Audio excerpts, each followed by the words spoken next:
Көз ирмемде эле жашоом аң-тартеңтер болуп кетти. 2 жашар кызымды кучактап алып, үнсүз көчөдө олтура бердим.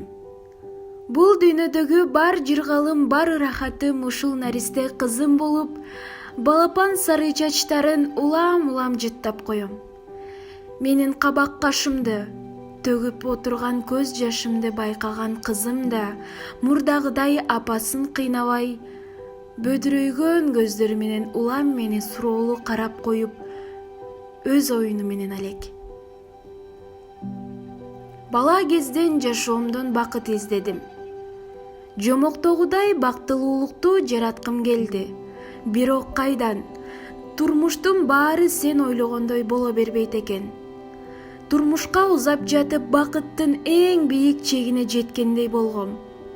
Бирок ал бакыт узакка созула бербеди.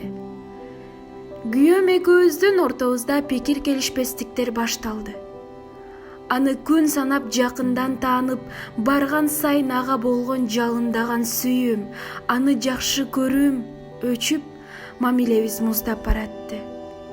Иш болобу, күнүмдүк тириликпи, баарын чын жүрөктөн жасап, күйөөмдүн жакын адамдарын жакшы көргүм келчү.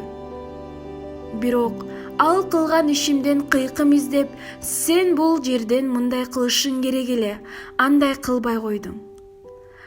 Мындай деп сүйлөшүң керек эле, антип да сүйлөбөй койдуң деп күндө кайталанган майдачылдыгы тажатып баратты.